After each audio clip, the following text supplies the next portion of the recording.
C'est parti, David, sois béni.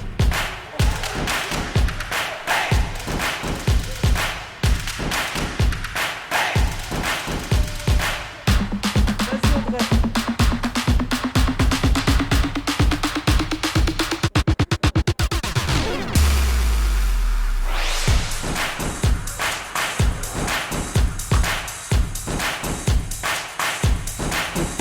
Vous faites partie de l'équipe. Vous savez qu'on est une équipe. Alors peut-être qu'on ne se connaît pas tous très bien, mais l'avantage c'est que Jésus, lui, il nous connaît. Et c'est le chef de l'équipe. Alors, qu'on se connaisse ou pas, c'est très bien quand on se connaît parce qu'on peut mieux collaborer, mais quand on ne se connaît pas, on sait au moins que Jésus, il est là. Et donc, on va commencer comme ça. Est-ce que vous savez que vous faites partie de l'équipe qui gagne? Voilà. Vous êtes manifestement une lettre de Christ. Ça, c'est la parole de Paul. Et vous savez à qui il s'adresse? Il s'adresse aux Corinthiens. Et il ne dit pas sais-tu, toi, avec ton nom, que tu es une lettre de Christ? Il s'adresse en fait à une église qui est un groupe de chrétiens, et donc pas l'église universelle. Un groupe de chrétiens, ils disent vous êtes une lettre. C'est-à-dire, nous tous ensemble, quand on se rassemble, nous sommes une lettre de Christ, lisible de tous. Et c'est ce que les gens de l'extérieur aussi voient. Ils voient si on s'aime, si on arrive à s'encourager, bien sûr, on arrivera à encourager les uns et les autres, et on sera beaucoup plus dynamique tous les jours. Et vous savez qu'en fait, on est tous dans cette même équipe. Alors, vous voyez, l'image suivante vous montre des footballeurs, et puis, il y a les rouges, ils attaquent, puis il y a les gens blancs, là, ils courent.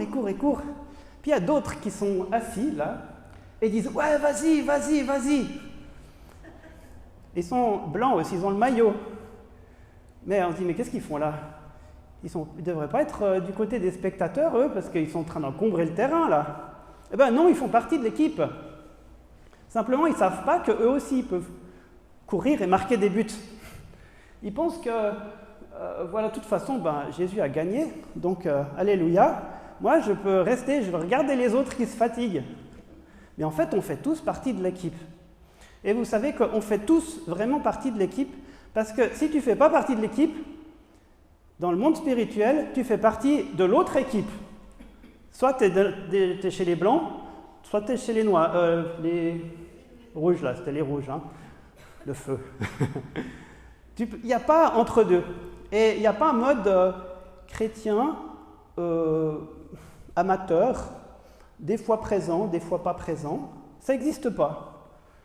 Il n'y a pas d'entre-deux. Soit tu fais partie de l'équipe et tu peux marquer des buts dans ta génération, soit tu fais partie des autres. Et le verset très clair qui dit ça, c'est le suivant. Celui qui n'est pas avec moi est contre moi. Celui qui n'assemble pas avec moi disperse. Alors Jésus a vaincu le monde, yes, alléluia. On peut dire qu'on fait partie, c'est comme si c'était le mondial. On sait qu'on a déjà gagné, on fait partie de l'équipe qui gagne dans le futur. On a déjà gagné dans le présent, mais il faut quand même courir. Parce qu'il faut gagner l'étape de notre génération. Et il y a des buts à mettre. Il y a beaucoup de buts à mettre parce que faites de tout honnête des disciples. On n'a pas encore terminé. On n'a vraiment pas encore terminé, donc c'est important de courir dans cette équipe et marquer des buts. Alors, qu'est-ce qu'on va faire quand on se rassemble? Eh bien, on va en parler. Mais Jésus, il s'adresse à qui? Quand il parle, il a parlé à des personnes en particulier, de temps à autre, mais la plupart du temps, il s'adresse à un groupe. Et il dit, vous êtes la lumière du monde. Vous, c'est ses disciples, tous ensemble, et puis la foule aussi. Et il dit aussi tout plein de choses qu'il va adresser à la foule et pas à des individus en particulier. Et ce qui est assez étonnant, c'est que dans la Bible, tout le Nouveau Testament, quasi la totalité du Nouveau Testament, n'est pas adressé à des gens en particulier. Il y a des lettres qui sont adressées à des personnes, mais même par exemple la lettre de Philémon, c'est marqué pour ceux qui se réunissent dans sa maison. Voilà. Puis Jacques, qui s'adresse aux 12 tribus dans la dispersion, et ainsi de suite. Alors en fait, si tu regardes l'ensemble des livres de la Bible, ils sont adressés à des groupes de chrétiens dans une ville. Il y a l'épître aux Romains, c'est aux Corinthiens, Galates, Éphésiens, Philippiens, Colossiens, Thessaloniciens, et après Paul va parler à Timothée. Alors ça, bon voilà, c'est pour un individu en particulier. Et ensuite Philémon, Jacques, Pierre, Jean, Jude, on ne sait pas trop. Jude, c'est marqué à tous ceux qui sont appelés, donc c'est assez vaste, donc tout le monde peut la lire. Et enfin l'Apocalypse, il s'adresse aux églises d'Asie, et il s'adresse aussi, il y a des choses toutes particulières pour différentes églises, par exemple Éphèse, Smyrne, Pergame, Thyatire, Sardes, Philadelphie, Laodicée. C'est des groupes, ce n'est pas des individus. Et j'aimerais dire qu'en fait, l'Église en tant que groupe, c'est la norme. C'est normal qu'on vive des choses ensemble. Et qu'est-ce qu'on vient faire quand on est ensemble? Eh bien, quand 2 ou 3 sont rassemblés en mon nom, je suis au milieu d'eux. Je suis au milieu d'eux. En fait, Jésus est là. Jésus est là, au milieu de nous. Donc, c'est tout à fait normal que nous nous rassemblions physiquement. Alors, c'est très bien, on a Internet, on a des super messages, on a de la musique super aussi pour s'endormir, faire de la louange personnellement, etc., etc. Mais le groupe, le rassemblement physique, c'est quelque part la base de la vie chrétienne, c'est se rassembler et vivre des choses ensemble. Et ça comporte des défis que justement Paul va devoir il va devoir écrire, bien, parce qu'il y a beaucoup de défis, et il va dire à une église de Corinthe, vous êtes une lettre de Christ. La lettre pour les Corinthiens, on voit comment ça se passe à l'église de Corinthe. Waouh! Chez nous, c'est tranquille, hein, il n'y a pas tous ces soucis. Mais il dit, vous êtes la lettre de Christ. Qu'est-ce qu'on fait quand on est ensemble? Eh bien, on s'accorde. Et quand on s'accorde, Jésus répond. Il a dit, si 2 d'entre vous, c'est pas beaucoup, hein, une église à 2, c'est possible, c'est un groupe de maison où il y a quelques malades. Si 2 d'entre vous s'accordent sur la terre pour demander une chose quelconque, elle leur sera accordée par mon Père qui est dans les cieux. Car là où 2 ou 3 sont assemblés en mon nom, je suis au milieu d'eux. Et il dit encore, à ceci, tous reconnaîtront que vous êtes mes disciples si vous avez de l'amour les uns pour les autres. Comment est-ce que je peux dire à quelqu'un que je l'aime bien, ou que je le supporte, ou que ça va aller, qu'on travaille ensemble, si je ne le vois jamais? Eh bien, c'est juste de la théorie, c'est du rêve. On peut rêver qu'on est des gens super spirituels, mais dès qu'on commence à collaborer ensemble, on voit notre niveau de spiritualité, notre capacité de pardon, d'amour inconditionnel, etc. Dans le couple, c'est pareil, hein, l'apprentissage du pardon et ainsi de suite. Dans l'Église, c'est pareil. Tu ne peux pas vivre ça, tu ne peux pas être confronté à tes limites si tu n'es pas confronté à des gens qui ne pensent pas comme toi, qui ne réagissent pas comme toi, etc. Et ça, c'est tellement important. Dans l'église où j'étais avant, on faisait des fois des groupes, des agapes. Puis vous savez, il y a un truc que j'aime pas du tout, c'est quand on parle la bouche pleine. Puis il y a une personne qui racontait toujours des trucs, mais ça ne m'intéressait pas, mais j'étais poli, quoi. Et puis il parle, et puis je vois un truc qui part de sa bouche, et j'espère juste que ça ne va pas aller dans mon assiette. Et c'est mon frère. Vous comprenez le truc? Quand on est ensemble, il y a des choses qui peuvent nous agacer chez les autres, mais que les autres ne voient pas. Enfin, je vous donne un exemple qui sont un petit peu cocasse, mais il y a plein de choses qui font que ça peut grincer. Et là, on voit, si on a vraiment atteint le niveau, si on est capable de s'aimer les uns les autres, ou si c'est juste de la théorie. Alors, qu'est-ce que c'est que l'Église? Jésus a dit très clairement, si quelqu'un dit « j'aime Dieu » et qu'il haïsse son frère, ou bien qu'il n'aime pas trop, enfin qu'il lui dit clairement que c'est pas... Voilà. Si quelqu'un dit « j'aime Dieu » et qu'il haïsse son frère, c'est un menteur, car celui qui n'aime pas son frère qu'il voit, comment peut-il aimer Dieu qu'il ne voit pas? Bon, alors, voilà, l'Église, c'est un rassemblement, c'est une assemblée.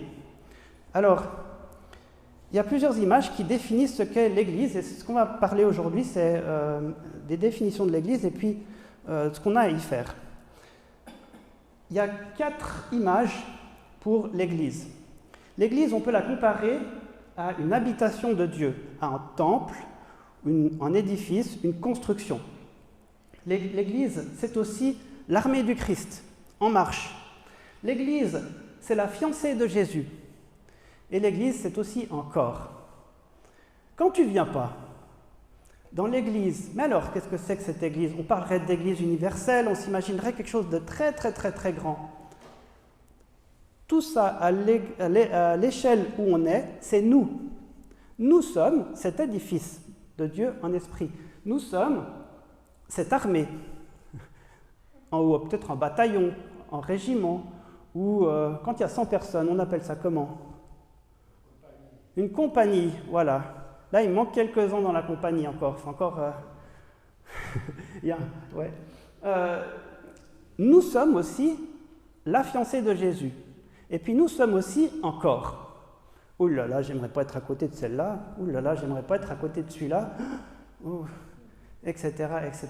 Non, c'est pas que tu l'aimes ou que tu l'aimes pas, tu fais partie de ce même corps. Et puis tu as besoin de l'autre. Alors on va aller un petit peu dans les textes pour voir comment est-ce que ce groupe est défini. Et je vais aller plus précisément dans le groupe que nous formons, parce qu'il y a plusieurs églises, bien sûr. Toutes les églises, dans les textes qui ont été faits, les épîtres qui ont été faits pour les églises, il y avait une église par ville. Mais c'était en groupe par ville. Après, ça s'est disséminé et encore et encore. Et donc, on pourrait dire que nous sommes une église, et nous sommes aussi l'église à Honnay, ou une parmi d'autres, mais en tout cas, nous sommes tous là à la fois. Alors, qu'est-ce que ça fait quand je ne suis pas là? Eh bien, il y a un trou dans le mur de l'édifice. Et quand je ne suis pas là, l'église, le bataillon, non, le régiment, il a moins de force. Quand je ne suis pas là, c'est le rendez-vous qui est manqué. Et quand je ne suis pas là, eh bien, c'est carrément un membre qui est amputé. Vous voyez, si je suis amputé d'un membre, il y a des choses que je ne peux pas faire. Est-ce que, par exemple, pour la sono, vous êtes assez?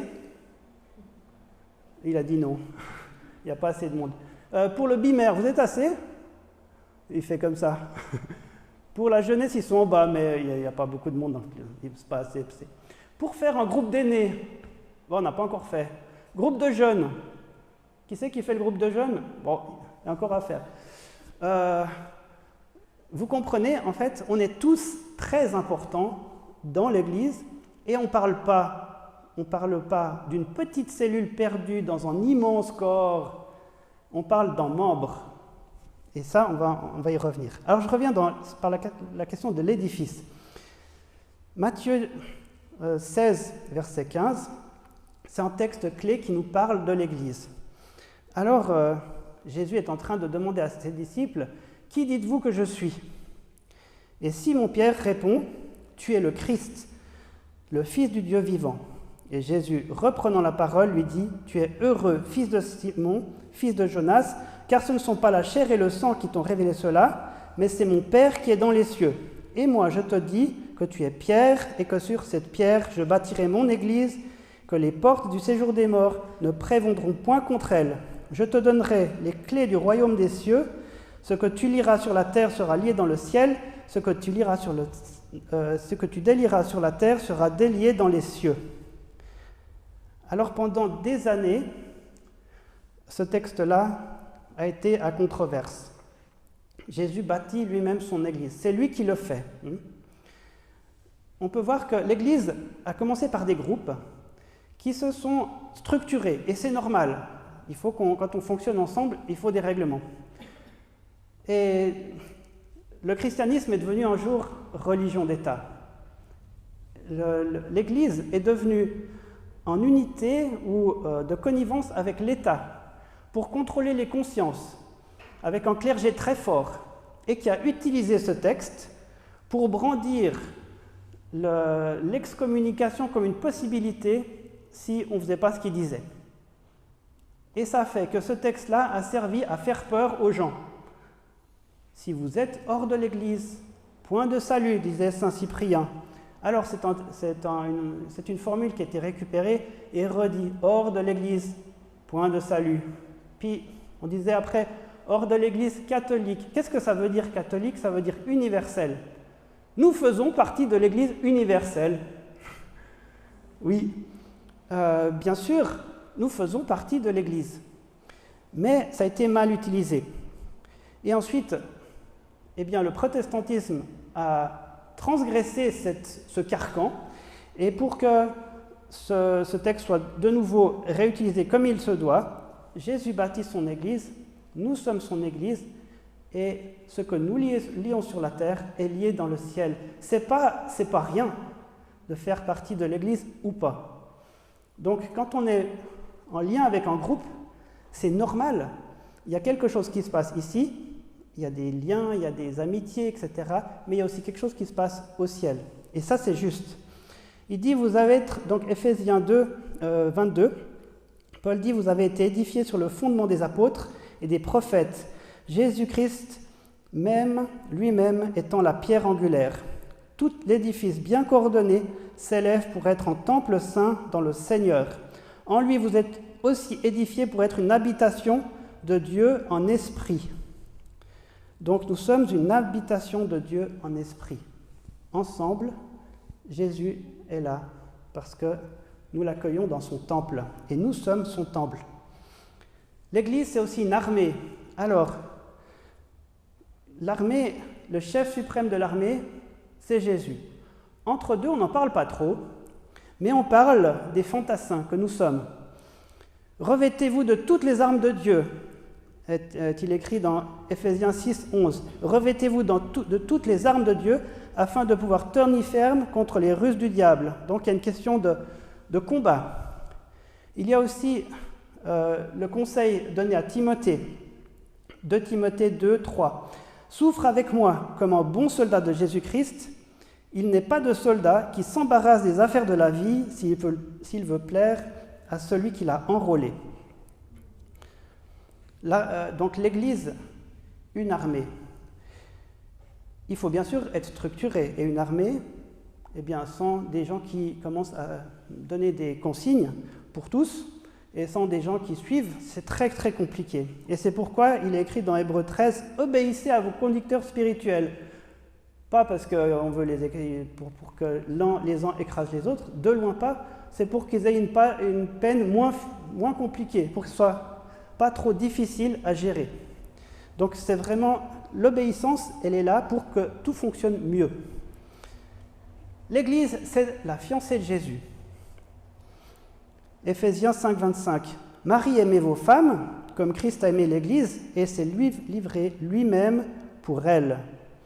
Christ a aimé l'Église. Christ nous a aimés, nous tous ensemble, nous formons cette fiancée. Nous sommes la fiancée d'Onée, la fiancée onésienne. Apocalypse 19, verset 7. « Réjouissons-nous et soyons dans l'allégresse et donnons-lui gloire, car les noces de l'agneau sont venues et son épouse s'est préparée. Il lui a été donné de se revêtir d'un fin lin éclatant et pur, car ce fin lin, ce sont les œuvres justes des saints. » Et enfin, à la toute fin de la Bible, Apocalypse 22, 17, « L'Esprit et l'épouse disent « Viens ». Donc nous préparons les noces de l'agneau et nous attendons son retour. Je vais m'étaler un petit peu plus sur la notion de corps, parce que ça, c'est quelque chose qui, dans notre période hyper individualiste, peut poser problème. On peut se dire, mais oui, nous faisons partie de l'Église universelle, donc voilà, je fais partie de quelque chose d'assez global. Alors, je vais enchaîner les textes qui sont affichés ici. Ça va nous donner une vision de cette image du corps. Romains 12, 5. Nous qui sommes plusieurs, nous formons un seul corps, en Christ, et nous sommes tous membres les uns des autres. En Corinthiens 6, 15, ne savez-vous pas que vos corps sont les temples du Christ ? En Corinthiens 12, 27, vous êtes le corps de Christ, vous êtes ses membres, chacun pour sa part. Éphésiens 5, 30, nous sommes membres de son corps. Colossiens 1, 10, il, c'est Jésus qui parle, il est la tête du corps de l'Église. En Corinthiens 12, 27, je le relis, vous êtes le corps de Christ, vous êtes ses membres, chacun pour sa part. Et après, il y a un développement qui est fait, en fait, dans le texte de Corinthiens, qu'il y a plusieurs dons, diversité de dons, etc. Ça, vous connaissez certainement par cœur, diversité d'opérations, mais le même Dieu qui opère tout en tous. Et à chacun, la manifestation de l'Esprit est donnée pour l'utilité commune. Alors, en fait, dans ce corps, nous avons besoin les uns des autres. Et l'Église d'Aunay, la fiancée d'Aunay, a besoin de tous ses membres. Ça, c'est important. Et donc, quand on vient à l'Église, on n'est pas juste une personne qui prend ce qui lui plaît quelque part. En fait, nous faisons partie de celui que Jésus appelle à former pour être son corps. Alors si tu es en bout de la main, ou en bout de la jambe, en bout du pied, et puis que tout d'un coup tu viens une fois sur deux, et puis que c'est problématique parce que les autres, ils boitent d'une certaine manière, ou bien il y a des actions qu'ils ne peuvent pas faire. Qu'est-ce que c'est que ce corps ? Le corps, c'est le corps agissant de Jésus. Et ça c'est un défi. Parce que les autres, on va dire, les gens qui sont à Aunay, ils voient Jésus au travers de nous. Ça veut dire quoi ? Je donne un exemple. Jésus, quand il faisait quelque chose, il n'y avait pas assez de place. On cassait les murs pour amener des malades. Ça brassait tellement, il n'arrivait pas à se reposer. Tout le monde le bousculait. Lui, quand il était là, il touchait les malades, ils étaient guéris. Et pourquoi nous, maintenant, nous, son corps, on ne le fait pas ? Qu'est-ce qui nous empêche de le faire ? Parce qu'en fait, nous sommes son corps. Un corps de Jésus qui ne fait pas les guérisons, qui ne donne pas de prophétie, un corps de Jésus qui ne fait pas ce que Jésus fait, c'est bizarre. Moi, je trouve que ce n'est pas normal. À mon avis, il y a un truc qui ne va pas. Alors, il a dit, voici, donc c'est Jésus qui dit, voici les miracles qui accompagneront ceux qui auront cru. Alors, on fait partie des croyants ou des incroyants ? Quand je vois quelqu'un qui a un souci, est-ce que j'ose ou est-ce que j'ose pas ? Est-ce que j'y crois ou est-ce que j'y crois pas ? Et moi, je crois que je fais souvent partie des gens qui ne croient pas. Parce que sinon, j'y verrais. Soit Jésus dit des choses pas vraies, et puis du coup, c'est écrit dans un texte, et puis voilà. Soit ça doit nous défier, parce que c'est pas normal qu'on n'y arrive pas. Pour moi, je trouve qu'il y a un truc qui ne va pas. Et il dit en plus, c'est Jean 14, 12, en vérité, je vous le dis. Donc quand il dit en vérité, ça veut dire vraiment, vraiment, c'est hyper important ce que je te dis, écoute avec tes deux oreilles. Et il dit, celui qui croit en moi fera aussi les œuvres que je fais. Et il l'en fera de plus grandes encore, parce que je m'en vais au Père. Et tout ce que vous demanderez en mon nom, je le ferai, afin que le Père soit glorifié dans le Fils. Alors, ça veut dire que voilà notre défi, en fait. On sait où on est. On sait combien de chaises sont vides ici. Et on sait aussi pourquoi les chaises sont vides.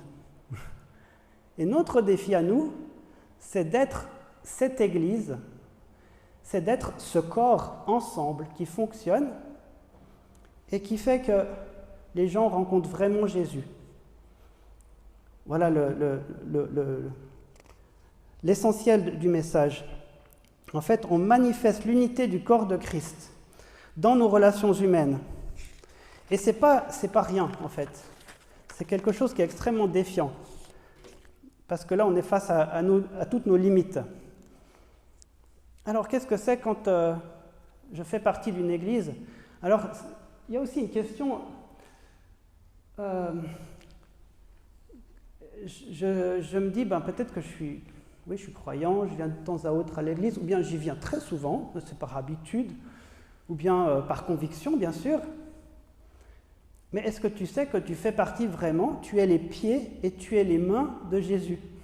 Ça veut dire qu'il veut t'utiliser pour faire son boulot à lui, c'est de poser les mains sur les gens.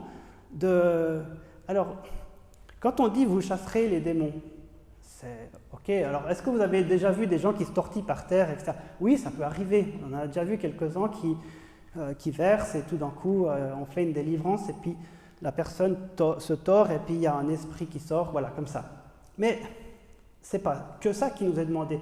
Par exemple, David nous a parlé qu'il prie dans le lieu où il est. Il exorcise le lieu. Et ça, tout le monde peut le faire. J'arrive dans le lieu, tout endroit que foulera ton pied, je te le donne.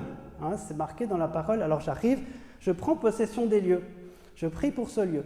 Je prie pour une rencontre. Je prie pour ma famille. Je prie pour la protection, etc. Ça, c'est aussi exorcisant. C'est aussi, vous chasserez les démons. C'est très, très pragmatique. Et c'est à nous de le faire pour tous les contextes dans lesquels on se trouve. On prie pour les gens qui sont malades, on prie pour tout plein de trucs dans la vie quotidienne, et nous sommes les bras et les mains de Jésus, le corps agissant de Jésus. On donne des services, et ainsi de suite. On aime les gens, tout d'un coup ça les touche. Alors voilà, ça c'est nous. On peut se demander aussi pourquoi est-ce que je serais membre d'une église particulière. Parce que là, on dit, bon, ok, moi je viens de temps à autre, mais vous êtes très sympathique, je vous aime bien, mais je n'ai pas trop envie de m'investir dans ce groupe. La question que je poserais, elle va dans l'autre sens.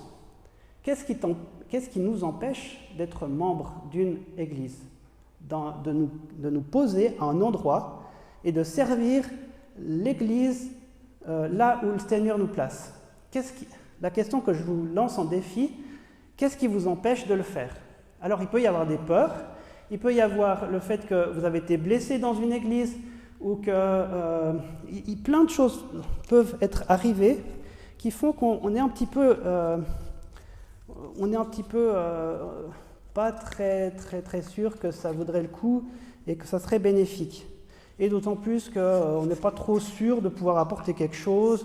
Tout le monde, la louange c'est déjà bien, voilà, bon, ouais, j'apporte ma dîme puis je m'en vais. Peut-être qu'il y a un manque de compréhension de ce que c'est que l'Église. Mais peut-être aussi, certains disent, j'ai peur qu'on me persécute. Parce que si je suis dans les registres, comme si le GPS de votre téléphone ne permettait pas qu'on vous trace à la ligne. Quand on clique sur YouTube sur un chant chrétien, voilà, on sait déjà qu'on est chrétien, quoi. Voilà. Internet, maintenant, on sait tout. Donc, faire partie d'un registre d'une église, mais franchement, à notre époque, quel est le problème? Alors, il peut y en avoir, et les causes, elles sont respectables. Peut-être qu'il y a besoin d'une guérison par rapport à des blessures du passé, pardonner un groupe qui nous a blessés, et ainsi de suite. Et l'église, franchement, ce n'est pas le lieu où on évite les blessures.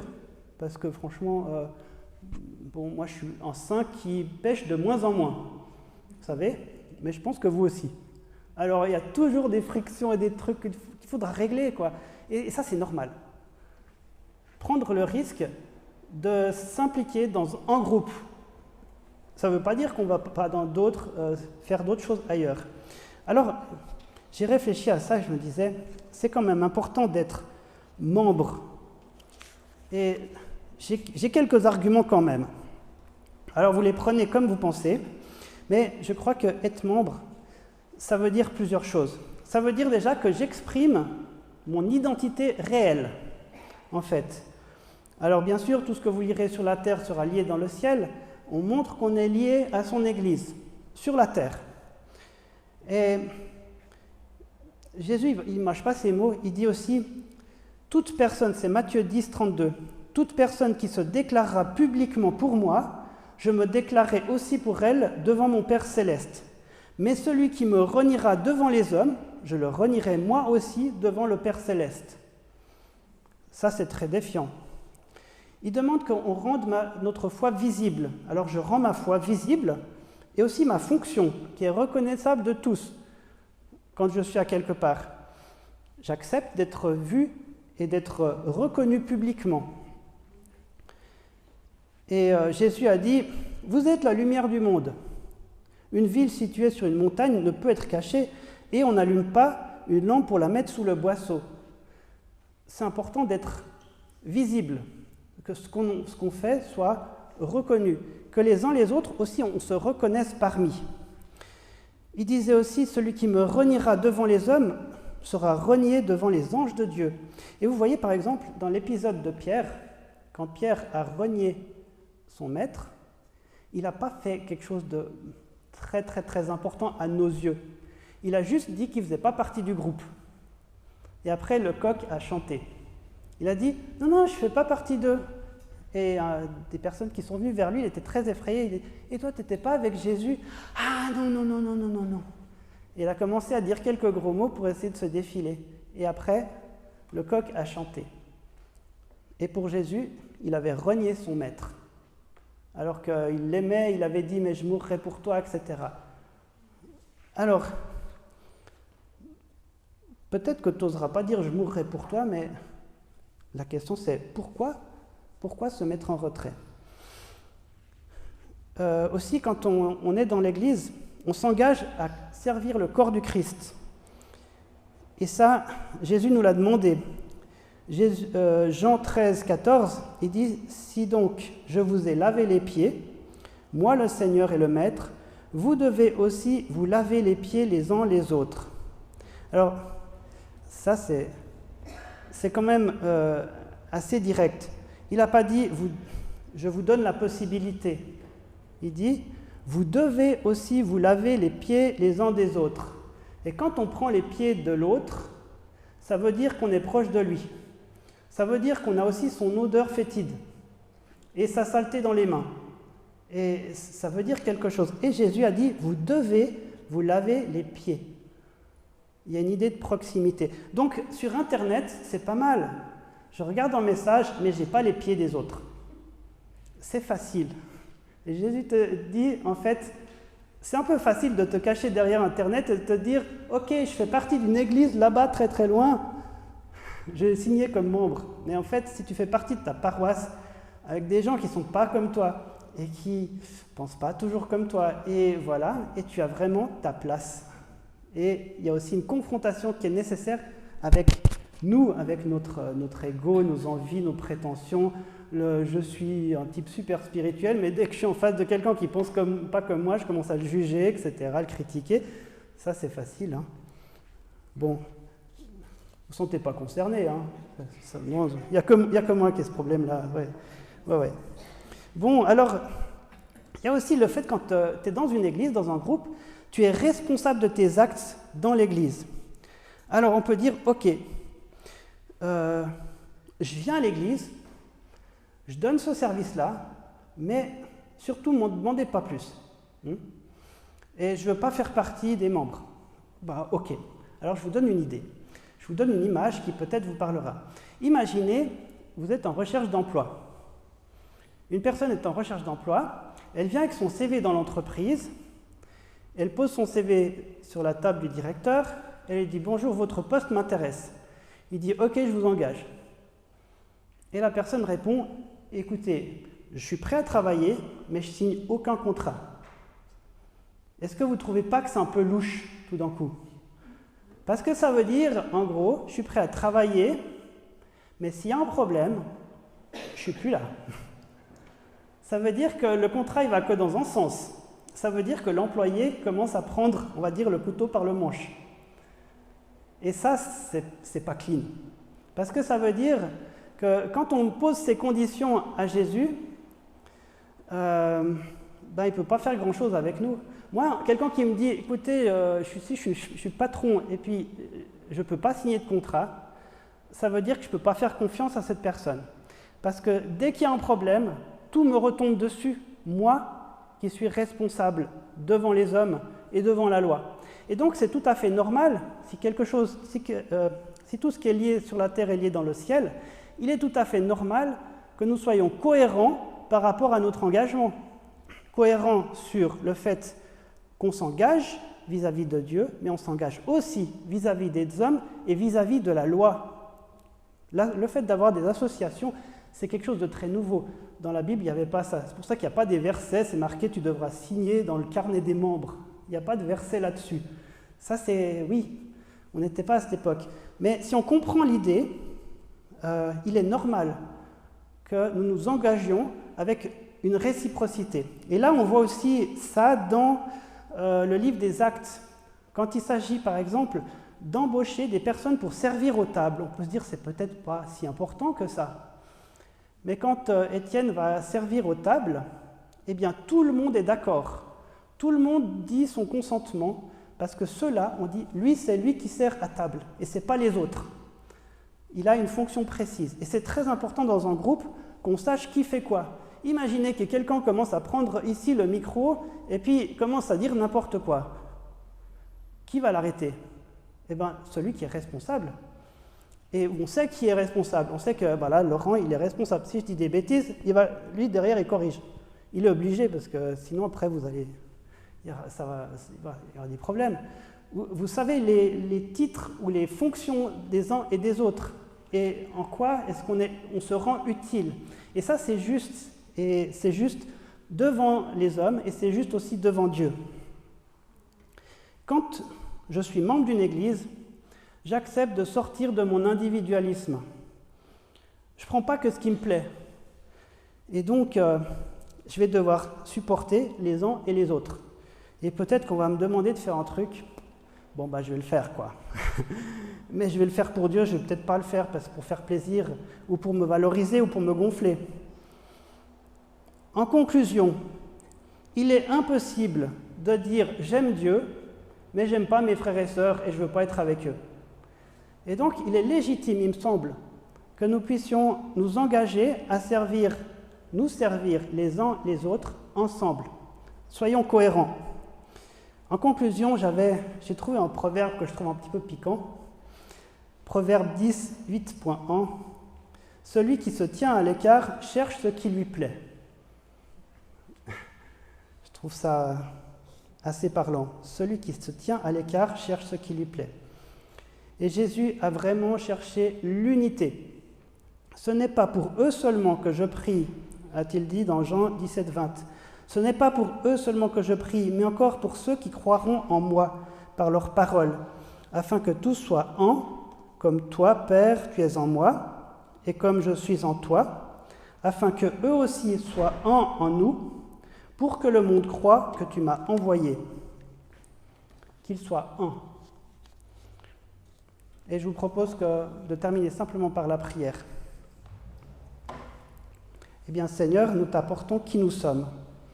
Tu sais ce qu'il y a dans nos pensées, nos avis, nos arguments, les pour, les contre. Et nous te prions que ton Esprit Saint nous donne très clairement de savoir où est notre place dans ton Église. C'est toi qui l'as construit. Et nous faisons partie déjà de ton Église. Nous sommes déjà sur le terrain. Seigneur, montre-moi quelle est ma place. Et fais-moi grâce par rapport à tout ce qui relèverait de l'individualisme ou de l'égocentrisme. Et fais-moi grâce par rapport à tout ce qui serait d'une participation inconsciente ou pas à la pensée du monde. Seigneur, je te prie de m'accorder le courage de faire vraiment ce que tu me demandes, même si ça ne plaît pas aux autres. D'oser avoir un point de vue qui est inspiré par toi et d'oser le dire. Accorde-moi de progresser à pas de géant dans l'amour fraternel, que je puisse vraiment aimer les autres, pas juste faire semblant. Le partage, la collaboration des uns avec les autres, l'hospitalité. Seigneur, si ma mentalité doit changer, alors je te prie que ton esprit me pousse à faire le ménage. Change cette mentalité qui doit changer. Montre-moi ce qui doit changer. Et chasse mes peurs, la peur de faire partie de ton équipe, ou peut-être de parler de toi à l'extérieur. Que tu chasses ma timidité. Et tu as dit aussi que ceux qui croient en toi, ils feront les œuvres que tu fais. Je confesse que je n'ai pas toujours cru en toi. Mais je veux faire les œuvres que tu fais. Et pour faire les œuvres que tu fais, j'ai besoin que tu me qualifies. Alors pour ça, je te prie de nous accorder à nous, cette Église, nous, le groupe qu'on forme maintenant ici, tous les dons disponibles pour l'édification de ton Église à Aulnay. Et je prie d'équiper ton Église à Aulnay, que tu envoies ton Esprit Saint et que tu distribues, comme tu le veux, les dons de l'Esprit. C'est pourquoi nous voulons recevoir les dons d'Esprit. Nous recevons la parole de sagesse, nous recevons la parole de connaissance, nous recevons le discernement des esprits, nous recevons le don de prophétie, nous recevons le don de parole de connaissance, nous voulons recevoir aussi le don de sagesse, nous recevons le don de guérison, nous recevons le don de miracle, nous recevons le don de puissance, nous recevons le don de foi, nous recevons le don de prophétie, nous recevons le don de la diversité des langues et nous recevons aussi l'interprétation des langues. Nous te prions, Seigneur, que tu viennes nous visiter et que tu envoies le feu de ton esprit sur nous. Seigneur, merci pour cette Église que nous formons à Aulnay, pour ton épouse qui se prépare.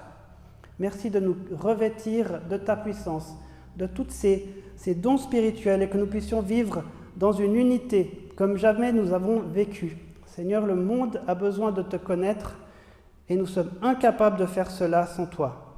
Sans toi, nous ne pouvons rien faire. Et sans les autres, sans mon frère et ma sœur qui sont à côté de moi, je ne peux rien faire non plus. Je ne peux pas faire grand-chose de bien en tout cas. Merci pour mes frères et pour mes sœurs. Merci parce que nous faisons partie de ton corps qui agit et parce que tu veux tirer ta gloire de nous-mêmes. Reçois toute la gloire, Seigneur, reçois toute la gloire. Amen.